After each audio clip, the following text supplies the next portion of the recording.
తెలుగు రాష్ట్రాల్లో Pawan Kalyan craze following గురించి ప్రత్యేకంగా చెప్పనక్కర్లేదు. మెగాస్టార్ చిరంజీవి తమ్ముడిగా కెరీర్ను మొదలుపెట్టిన పవన్ కళ్యాణ్ ఆయన్ను మించి ఎక్కువ ఫాలోయింగ్ సంపాదించుకున్నాడు. కేవలం పవన్ స్క్రీన్ పై కనిపిస్తే చాలు సినిమా రిజల్ట్తో సంబంధం లేదనే స్థాయికి ఆయన చేరుకున్నారు. అలాంటి పవన్ టాలీవుడ్లో హీరోగా టాప్ పొజిషన్లో ఉన్నప్పుడే సినిమాలను వద్దనుకుని రాజకీయాల్లోకి వెళ్లాడు. కానీ తర్వాత తన అవసరాల కోసం డబ్బు కావాలని, తనకు సినిమాలు తప్ప ఏమీ తెలియదని మళ్లీ ముఖానికి మేకప్ వేసుకుని సినిమాల్లో నటిస్తూ అటు రాజకీయాలను, ఇటు సినిమాలని రెండింటినీ మేనేజ్ చేస్తూ వచ్చాడు. అయితే పవన్ సినిమాల్లో ఉన్నప్పుడు తానే దర్శకత్వం వహించి జానీ అనే సినిమా చేశాడు. ఆ సినిమా ఫ్లాప్ అయినప్పటికీ అందులో ఫ్యాన్ మూమెంట్స్ చాలానే ఉంటాయి.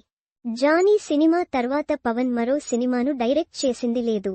వాస్తవానికి సత్యాగ్రహి పేరుతో పవన్ ఓ సినిమాను డైరెక్ట్ చేయాలని ఆలోచనతో మొదలుపెట్టాడు. కానీ కొన్ని కారణాలతో ఆ సినిమా ఆగిపోయింది. ఖుషి సినిమాను నిర్మించిన ఏఎం రత్నమే సత్యాగ్రహికి కూడా ప్రొడ్యూసర్. అంతా ఓకే అనుకుని పూజా కార్యక్రమాలు కూడా చేశాక అనుకోకుండా ఈ సినిమా ఆగిపోయింది. ఇక అసలు విషయానికొస్తే పవన్ ప్రస్తుతం ఏపీ రాజకీయాల్లో కీలక పాత్ర పోషిస్తున్నాడు. ఆంధ్రప్రదేశ్ డిప్యూటీ సీఎంగా బాధ్యతలు నిర్వర్తిస్తూనే తాను కమిట్ అయిన సినిమాలను ఒక్కొక్కటిగా పూర్తి చేస్తూ వస్తున్నాడు.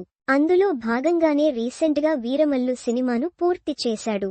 ఇదిలా ఉంటే రీసెంట్గా పవన్, వీరమల్లు నిర్మాత రత్నం మధ్య సత్యాగ్రహి సినిమా టాపిక్ వచ్చినట్టు రీసెంట్గా వీరమల్లు ప్రమోషన్స్ లో రత్నం వెల్లడించారు. ఒకవేళ తాను సత్యాగ్రహి సినిమాను పూర్తి చేసి ఉన్నా, లేదా నిర్మాతగా మీరొచ్చి ఆ సినిమా చేయాల్సిందే అని పట్టుబట్టినా తాను రాజకీయాల్లోకి వచ్చేవాడిని కాదని, ఆమీర్ ఖాన్ లా తాను కూడా డైరెక్టర్గానే సినిమాలు తీసుకుంటూ బిజీ అయ్యేవాడినని పవన్ తనతో అన్నారని రత్నం చెప్పారు. ఆ టైంలో పవన్ సత్యాగ్రహిని చేయడానికి ఆసక్తిగా లేకపోవడం వల్లే ఆ సినిమాను పూర్తి చేయలేదని, ఈ విషయంలో తాను కూడా పవన్ పై ఒత్తిడి తీసుకురాలేదని రత్నం అన్నారు.